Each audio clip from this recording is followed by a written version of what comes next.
Easy people, so here we are at the third part of Let's Make Something Dancey.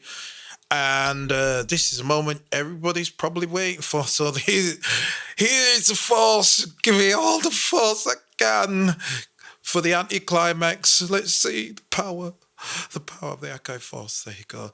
All right, so what's the situation? Well, this is a situation. We've flattened everything in the looper down to pieces, added them pieces to the drum program.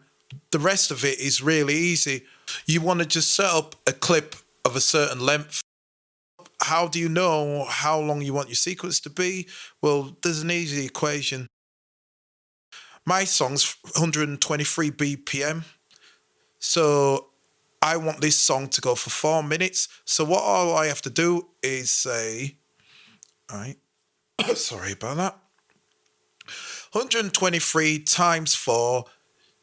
Sorry. That's wrong. 123 BPM shared by 4, because it's 4 beats in a bar. Then you've got to round up the bars. So you round up the bars. So the rounding up that bars would be 31. And then how long I want the song to be? Well, I want it to be 4 minutes long. So all I have to do is times that by 4. And that's how many bars I need this song to be for 4 minutes worth of length. So remember that equation, and then you'll know how many bars you need to make a track a certain length. Now, all I have to do is create a clip with a length of 1, 2, 4. And that's 4 minutes long. All right. So now, I'll just take that to launch so you can just see that. I've created a clip. So this has created a 124 bar length clip, right? What I want to do is just make it play and not loop around. So that's going to play it, and then it's just going to end in 4 minutes. And if I go here, I can make sure that the locator is following so I can see it. I can either go follow by page, or I can just follow just like a door so I know where I am in the song. If you're anything like me and you want to make life easy when you're doing this in real time and you don't want something like that happening, there's a really easy solution to that, and making sure you always get it on the right time exactly. I put on note repeat. So go to the art, put on note repeat, and then just do the quantization to a really low thing. I've got it to quarters here, and I also put it to full. I can change that so that it's velocity sensitive, but I have it on full, and then I can fix it after. I can fix it all after. And don't forget, that's it. Now, you can do it to a bar, but I do it to quarter of a bar because it means that my accuracy gives me an openness for accuracy. So I have it as a beat, which is like quarter of a bar. So as long as I hit it within a beat, all of it will get quantized. All of my button presses will hit exactly the same time. Okay, so we're ready to go. One thing I just want to make sure is I have to press clip, because even though you might set that, you've got to press clip, because if you don't, it will work. And there we go. We're cooking. So that's playing. Remember, it's 4 bars, because that's what I did. I arranged them so that the clip lengths what I were using were going to be 4 bars, and so now I've got 4 bar length samples in my drum sequence. Sorry, in my drum program, to be correct. So I'm just pressing them in, coming up with an idea, because I always like the idea of being able to do something in real time, and I'm doing this in real time. I'm choosing it. And the greatest thing is about this, as soon as I go through it, I can go through it and say, well, what else do I want to do? So let's say maybe on this next one, I'll use the arpeggiator to kind of do a build. So I've got a little build there, come back in again.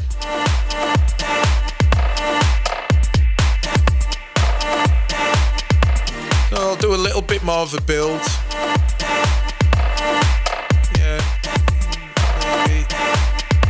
Do another one, shall I? Okay. 5, 6, 7, and drop. You know what I mean? And I've come up with my own sequence there, and it's arranged. That's an actual arrangement. As long as I know I've got all the sounds I want, then there's no reason why I don't just do them as clips. And the thing what's ace about this is just one arrangement version I can have, because it's just in the one clip. And that's what I was trying to express before about the fact that this has a timeline and the way that the timelines of the clips are. Do you know what I mean? Do whatever. This is just a general idea.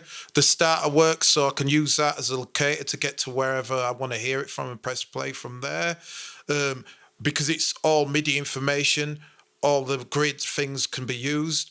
If I want to make life easier, well, in my books anyway, I can use the drum step sequencer. So I can use it to do things that I find a bit fiddly. Like, for example, there's the drums. So is that no, that's not the drum, is it? No, there it is. That's where that drum little note's off there. I've cleared that. And because now I'm in the step sequencer, if I would have had these all separate and it wasn't just a drum thing, I could use the right hand side to change the velocity so it could build up slowly over time or anything like that. Obviously, I won't do it now because it's just a whole audio clip of drums, so it sounds a bit yeah. But I've been doing this relatively quick, and I'm just kind of showing you to give you ideas what your options you have of building this sound, building this arrangement, more to the point of the tune. So,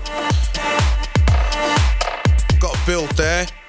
Obviously, this is still on quarters because of the quantize I had there as quarters.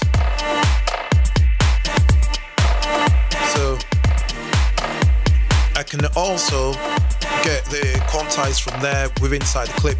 Me personally, I like using the data dial for stuff. I like using the knobs for stuff because it's all hands-on.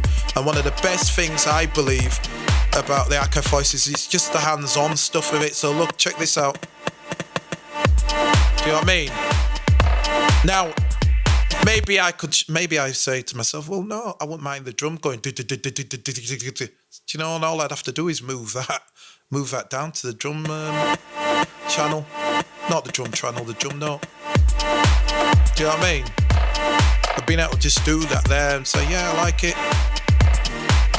And here's where it gets better. By pressing shift and mixer, I'm now into the submixer of the drum program, and I can automate all those channels. Also, I have an option of showing what's visible in the submixer. So anyway, how do we automate? All I have to do is, remember it's in one thing, all I have to do is put that to right.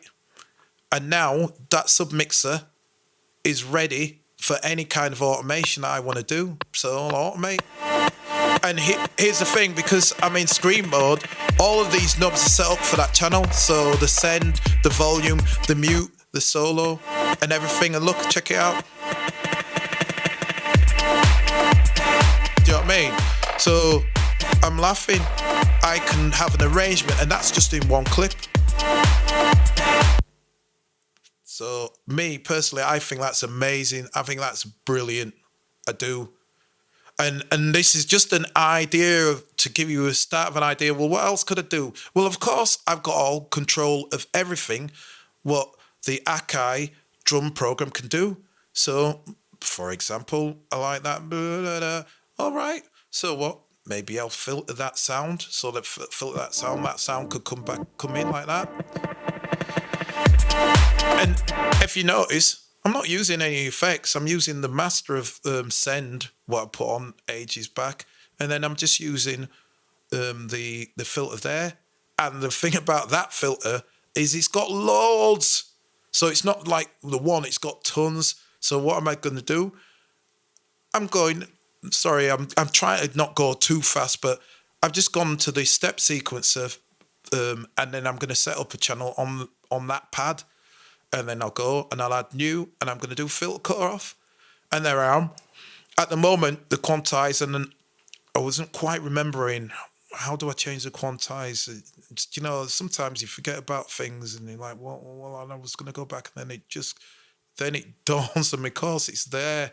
So just take it to 16 steps. By the way, I realized previously on part 1, I think, or part 1 or 2, I actually mentioned that it tracks work loading up with the information, and the reason why is because I turned off load clips, so there isn't a bug at all. It's just remember to put load clips in.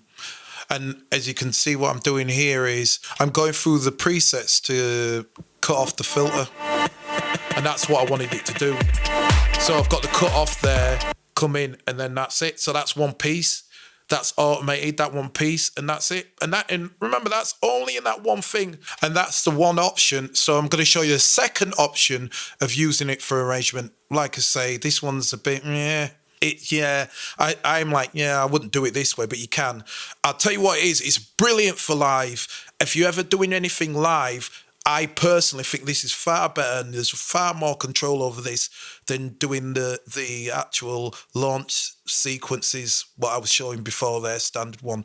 So this is what I do. I get a clip 4 bars long, and I add 4 bars because each one of my samples is 4 bars long.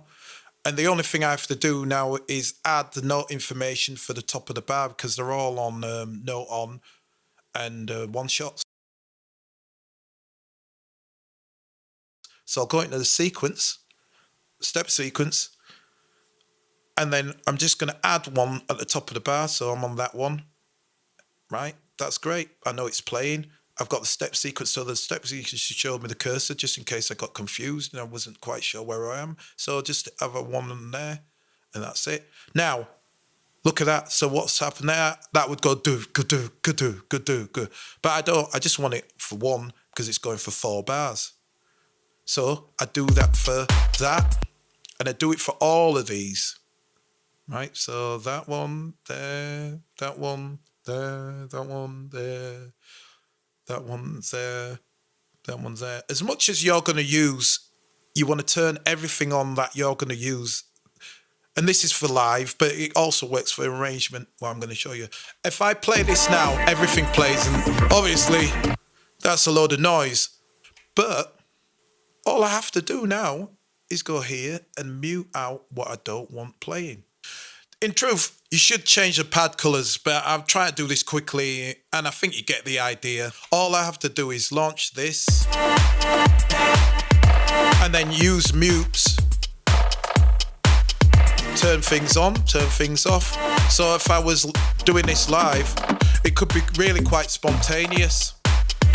So I mean, now, if there was a vocalist or something like that, there could be a chance for crowd participation, or maybe even doing dropouts and soloing something out, and then saying, yeah, come on, how you feeling, blah, blah, blah, and then blam. And don't forget, can go back now to the sub-mixer, and I've still got all the controls over that.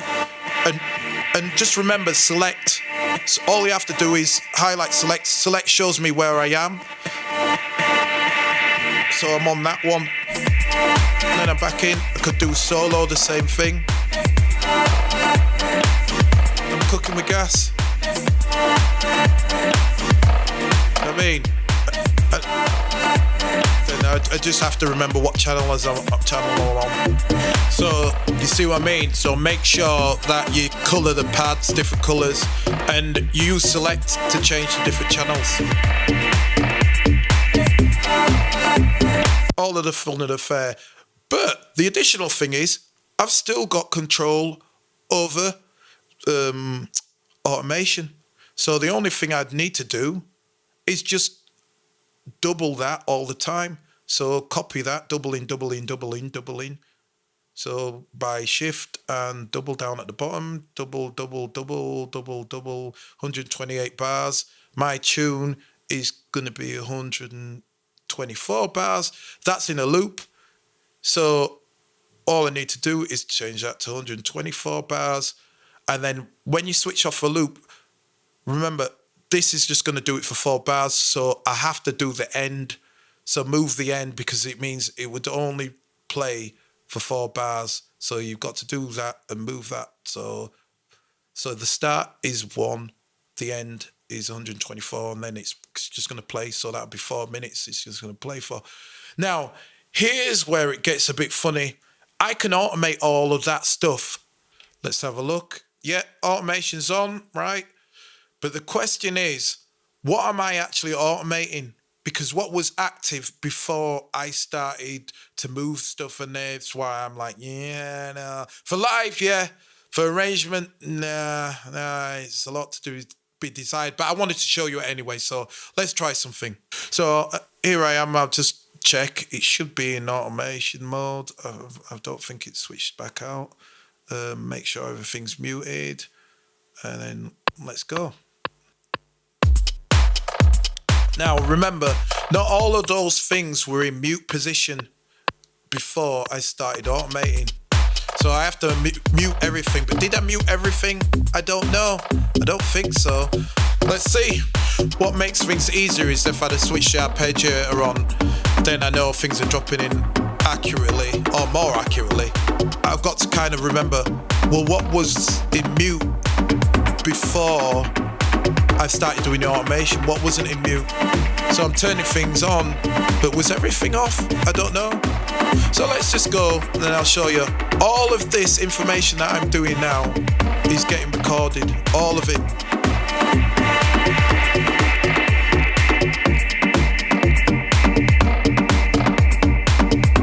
So what else can I do?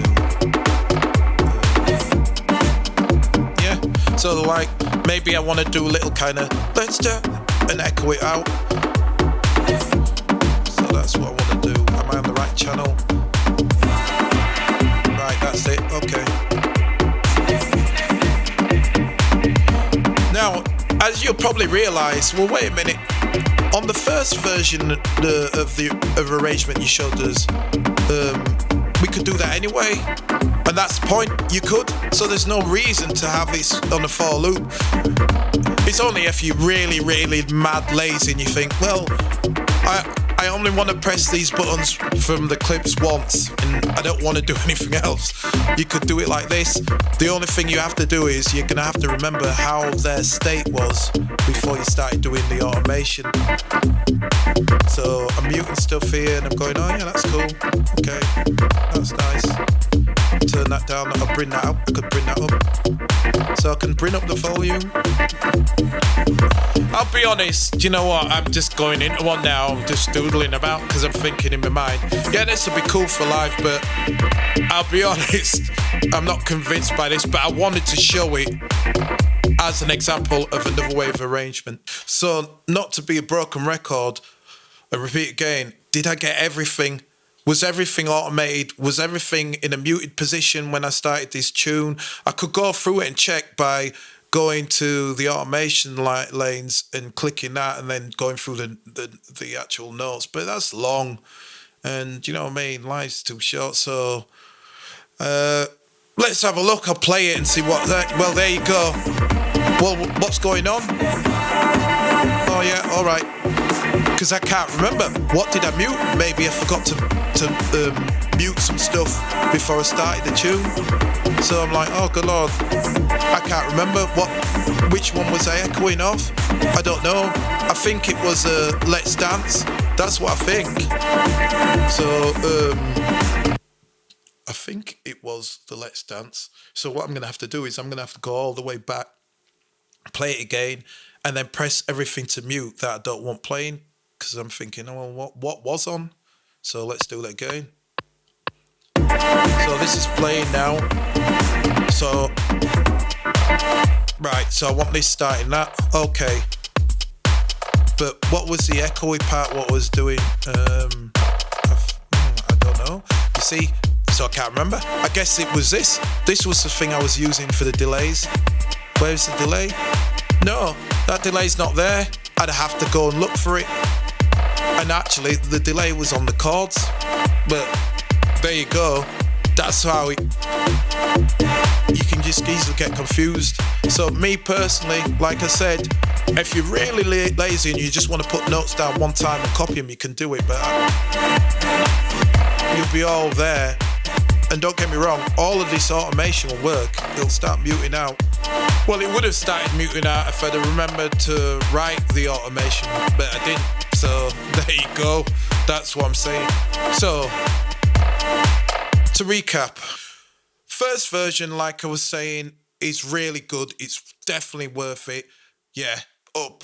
Number 2, I think is dodgy to use for arrangement, but for using for live, it's really, really good. It's good fun using for live. So this is what you want to do, just by getting the short length, putting them all on, and then just having it as a loop. And that's it for live use. And then you can use the arpeggiator by if you wanted to put rolls in, by just turning the arpeggiator on. And the additional thing is, because you're not recording anything, it'll just loop back round, so it'll always be right. So it doesn't matter how you came in or out of it, no matter what you press, it'll always be right. And that's what I'm saying, that's brilliant for live use. So imagine that you got 2 singers in there or 2 MCs or whatever, and you're on the controller, or you're doing it yourself, then you can control all that live, and you still got all the bits to a sequence. So, like I said, the rule of it is 4 bars, and then just make sure all of them are playing, and then put them into mute. You could do mute groups as well. I mean, the sky's the limit. It's how hard or easy you want it to be for things live. When you're not doing it live, you should do the first version part, what I was showing you. Then that doesn't matter. You can just go to town on that. You've got 64 pads, and each one of them pads can have 4 layers to that pad. And each one of them pads can activate, and I've never really checked, maybe all 64. In fact, I'm wrong. It's 128. But do you know what I mean? This is what I was saying. I think this is brilliant. The only thing, like I said, and I'll repeat again, you should only really do the arrangement when you know you've got the full gist of your track, because you're flattening everything. Because, I mean, if I wanted to play something over that, that's not a problem. All I have to do is add another channel and use that channel for playing. And here's the thing. What's great is you'd have these channels, and you could load a load of these channels together, save them as a project, and what you've got a full set, gig set. Because you think about it, how much memory is it going to take when you break down a song into its main little elements?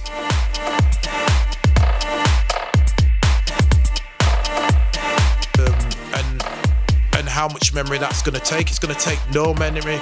So when everybody's talking about this streaming, it's not as important as you think. Well, when it comes to this part, with DJing, I'd say I'd beg to differ. But here, not really. All of this I'm doing live. So, I mean, for live performance, with like 2 vocalists, I can have breakdowns, drop downs, change up that tune. Ooh, yeah. And I said, let me just break this down. I'm in a far better position than if this was just straight playing backing tracks. And additionally, I can send parts to the front of house and to the drummer and different things like that as well. Load of control. Anyway, to recap again, the first option I personally would use for arrangement, that's the first option there. And yeah, you got everything there. Number 2, I would use for live, because I think that's good. So I hope this has been of help, and this generates ideas, because that's what I'm here to do. To learn, and everything that I learn, share it with you. Here I am moving the locator to the beginning so I can see the arrangement, and I can have loads of different clip versions of an arrangement. Like I said, I think this is like Ableton now, but with additional things, because you think about in Ableton, you don't have a drum program that you could do all in layers. I suppose you could do it in Ableton, but it'd be faffy. But on here, because it's hands-on, here's me try to do the velocity, and then I just remember, it comes to me that, no, you have to select the notes that you're going to affect with velocity, and then I go, oh yeah. And then I was going to draw it in so it was coming up, but it's a bit finicky. So, I mean, I could have, I'm just doing this off the cuff. And then, like, turn up the volume, because they're all selected. Yeah. Also, see where I am and where the song's going. Go a step sequence while it's playing and add something in. Then go, oh yeah, I like that. Go back to clip, move to that point, and really hone on it until it's accurate. So that's it. So please like and subscribe. Ask me any questions. I'm here to help, and hope this has been really helpful for you, because this is how you can do arrangements. Catch me again, and hope this has been helpful. Like I say, like and subscribe. Yeah, and that's great. So that's it. Peace.